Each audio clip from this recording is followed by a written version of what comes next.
Cuando se alzó mi bandera, la tuya lo haría igual. Y fue esa vez la primera que juntos quisimos volar. Cuba y Puerto Rico son de un pájaro las dos alas. Puerto Rico, por eso te quiero tanto, Puerto Rico. Saludos al pueblo cubano que sintoniza el canal Caribe y todos los que accesan a este programa por internet. Les habla Víctor Rivera Pastrana del grupo de comunicadores del Comité de Solidaridad con Cuba en otro segmento de Puerto Rico. Somos Caribe.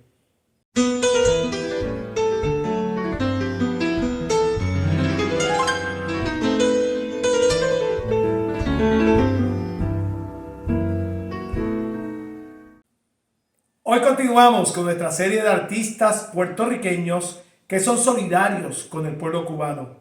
El turno le toca a la poeta y cantante Raquel González, cantautora puertorriqueña que en el 2022 coordinó la cantata para levantar fondos para el pueblo cubano del devastador huracán Ian y siempre dice presente en las actividades de la brigada Juan Ríos Rivera. Graduada de Filosofía con estudios avanzados en Física y Matemática en Cincinnati, Ohio, y de Maestría y Doctorado en Bogotá, donde vivió del 1989 al 1996 y trabajó como educadora y activista en derechos humanos y educación popular. Además de Colombia, vivió en Venezuela desde el 1996 al 2000 y en el 2004 en El Cairo, Egipto, donde practicó y enseñó medicina alternativa y meditación para niños y adultos.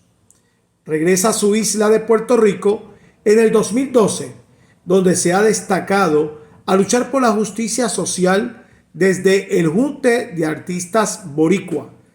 Desde el Junte de Artistas Boricua combina con el arte, la escritura creativa, la música y la poesía su gestión de lucha. Desde el colectivo de artistas ha gestado conciertos y siempre está presente como voluntaria de conciencia. Actualmente trabaja su producción poética y musical, al tiempo que ella aboga por una declaración de seguridad cultural para nuestro país. Con ustedes, la cantautora y poeta Raquel González. Buenas noches, desde aquí Puerto Rico, somos Caribe. Mi nombre es Raquel González, soy cantautora puertorriqueña, activista en derechos humanos, activista política y ante todo pues amante de mi pueblo, de mi cultura y de este gran pueblo latinoamericano del cual tanto el cubano como el boricua somos parte. Y pues he estado en diversas luchas en distintas partes buscando la dignidad humana y el respeto a los derechos de nuestros diversos pueblos. Quisiera pues empezar por contarles un poquito de cuál ha sido pues mi relación con el pueblo cubano, que comenzó bastante temprano y ha sido extensa. Comenzó cuando yo tenía 14 años, casi 15, en una competencia de natación donde yo fui a representar a Puerto Rico, porque yo era parte del equipo de natación de Puerto Rico, y fuimos allí en una Copa del Caribe. Y esa fue mi primera aproximación al pueblo cubano como atleta. Fue una experiencia bonita, interesante, diferente, inesperada. Porque pues tras toda esa propaganda que por tantos años se le ha lanzado injustamente al pueblo cubano y a su lucha por ese espacio de autogobierno, de soberanía y porque eso realmente entiendo yo que ha sido esa lucha fundamental del respeto a la decisión del pueblo cubano de cuál es su destino, porque es el único que tiene la autoridad para decidirlo. Pues en vista de que eso pues no era muy bien visto por los compañeros del norte, pues aquí en Puerto Rico y en todas partes había una propaganda terrible, en donde pues lo dejaban uno con esa incógnita de bueno, pero realmente qué es lo que está pasando en Cuba, quiénes son esos nuestros compañeros cubanos, ese pueblo hermano. Entonces, pues cuando llego allí y me encuentro con lo que era Cuba en ese momento, pues fue una sorpresa bonita, tremenda y agradable, porque descubrí eso que nosotros habíamos estado intuyendo a través de nuestro estudio, de nuestra propia historia y de lo que era esa cultura tan similar, porque en Puerto Rico siempre hemos tenido ese respeto y esa especie como de competencia positiva con lo que es la música y la producción cultural cubana, y que es muy similar a la nuestra en muchos flancos y muy propia y diferente en otros. Pues al descubrir eso, pues se me despierta ese interés y pues fue para mí la prueba fehaciente de que la propaganda era eso, propaganda. Y en adelante, pues, y fui profundizando en mis estudios, estudié después filosofía y me ahondé en lo que era la historia y la lucha latinoamericana en general y cubana en particular, así como la boricua, por ese espacio de soberanía real, de respeto real a nuestros pueblos, ¿no? Y entonces, pues en la medida en que voy profundizando en eso, me voy para Colombia, estoy involucrada en las luchas allí por los derechos humanos, pues me voy dando cuenta de que en Latinoamérica realmente existía y todavía pero muy poca soberanía real. Existe una patina, existe una especie de capa superficial de pintura en donde los países, muchos de ellos, se creen y le dicen a su gente que son independientes, pero que realmente no lo son. Eso lo descubro más que todo en mi trabajo en Colombia, donde trabajé en derechos humanos y en educación popular, y donde quizás por primera vez utilicé mi música y las cuerdas de una guitarra para llegar a un pueblo reacio y para buscar puntos de encuentro entre grupos que, si bien eran similares, se veían distintos entre ellos. Y entonces pues esa fue la primera vez que yo me di a la tarea de utilizar mi música, mi voz y mi guitarra para buscar esos puntos de encuentro. Y tuvimos pues unos éxitos interesantes en ese flanco, mientras buscábamos una reconstrucción de un país que se caía en pedazos. Pero veíamos, por ejemplo, que las propuestas de educación y las propuestas de economía, que si bien las proponía el gobierno, realmente venían porque era lo que el Banco Mundial decía que tenían que hacer. Entonces, al ir profundizando en esto, pues me voy dando cuenta, voy descubriendo a través de las investigaciones que se hacían mientras formaba parte del Centro de Investigación, de Educación e Investigación Popular del CINEP en Colombia, pues con los colegas pues se va poniendo en evidencia esa agenda norteamericana impuesta en los países latinoamericanos, obligándolos a mantener un bloqueo en contra de Cuba, por ejemplo, ¿no? Entonces, pues me voy metiendo cada vez más y más en esa lucha por el derecho, a la autogobernabilidad de un pueblo, el derecho no solamente a la libre determinación, sino al autogobierno, ese derecho inalienable que tiene todo ser humano y por extensión todo pueblo.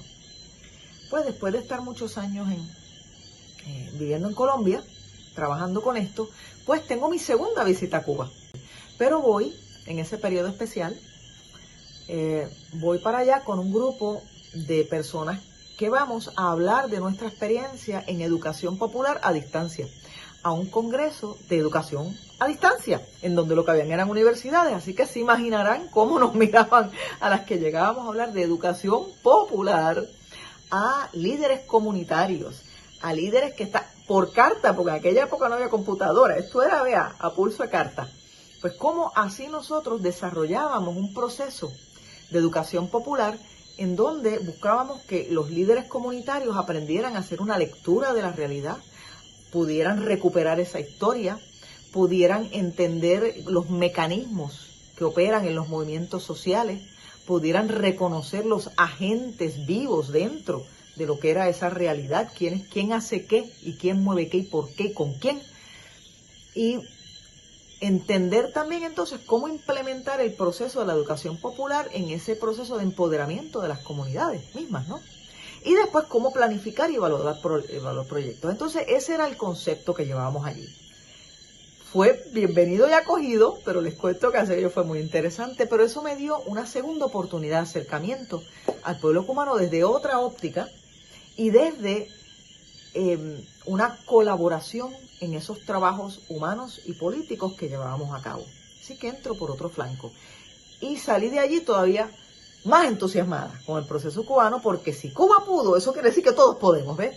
Entonces eso me da mi ánimo y eso me da mi esperanza para que un día en Puerto Rico también podamos salir de ese estadio de subyugación constante y tomar las riendas de nuestro propio destino como debe ser y a lo que tenemos derecho. Mi tercera aproximación viene muchos años después, es más, fue bien reciente, fue creo que en el 2018, si no estoy mal. O a finales del 10, creo que fue en el 2018. El punto es que vamos allí en una celebración de un festival de No hay lugar para el odio en el mundo. Allí, pues entonces me conecto con Buena Fe, con otros artistas cubanos.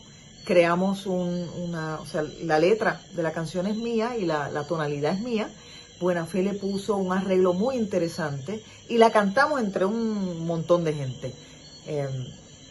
Y fue un proyecto muy bonito y de ahí entonces también pues tuvimos varias presentaciones a través de La Habana y entonces entro otra vez en esa conexión ahora con el grupo artístico y hasta cierto punto un poco político, porque pues la política y la vida cubana yo creo que no se pueden separar. Y fue una experiencia muy interesante y que me volvió a llamar y me tira de esa fibra. Y de allí salí diciendo, tengo que volver. Y tengo que volver para establecer esos lazos más conjuntos. La experiencia allí, colaborando, cantando, compartiendo mi arte, fue bellísima. Quisiera volverlo a hacer. Me encantaría ir con la brigada. Vamos a ver si pronto se puede dar. Con la brigada hemos colaborado muchísimo aquí, apoyando con nuestra música, nuestro arte y también con nuestras consignas y con nuestra presión. Como el pueblo cubano, nuestra cultura también se encuentra bajo amenaza. Así es que en este momento pues estoy empujando una iniciativa de seguridad cultural, cosa que sé que es un tema que se ha trabajado en algunos estadios en Cuba. Me encantaría entrar en un diálogo porque creo que va siendo hora de que despertemos y que nos demos cuenta que al atacar nuestra cultura entonces desbarata nuestro ser. En este momento, ¿cuál es mi propuesta? Pues que nosotros los cantautores de conciencia social pues tenemos el deber de recoger en nuestros corazones, de recoger lo que es el sentir, el dolor, la experiencia, la realidad del puertorriqueño de a pie, una narrativa que no se está consagrando en ningún libro y que se está tratando de borrar. Es nuestro deber recogerla en el corazón y entonces tornarla en una narrativa musical en donde el pueblo de Puerto Rico se reconozca y la pueda apropiar de forma tal que su historia no se pierda en el vacío y que no se pierda en el olvido, sino que quede a través de nuestra cultura dentro de esa narrativa cultural en la música y en las canciones y en la poesía que nosotros entonces llevamos por dentro y que podemos entonces pues repetir y cantar juntos. Así es que pues nuestra propuesta, la mía y la de otros compañeros, es esa. Nosotros como cantautores puertorriqueños, esa es nuestra tarea. Vamos a hacer el oído, vamos a hacer el corazón abierto que acoge los dolores, las esperanzas, las frustraciones, las alegrías, las vivencias, los sentires, todo en nuestro corazón para darle esa narrativa, para darle esa musicalidad, para devolverlo en un discurso musical que le toque el corazón, que le llegue a la mente y que logre esa unidad que necesitamos para entonces alcanzar la liberación que tanto esperamos. Así que muchas gracias por este espacio y espero pronto poder estar estrechando lazos y dando abrazos apretados. Gracias y buenas noches. Certeros, con sentires tan sinceros, de la conciencia emana el lucero de la diana, que en su luz cierta y clara ilumina lo que ansiara bella el alma borincana.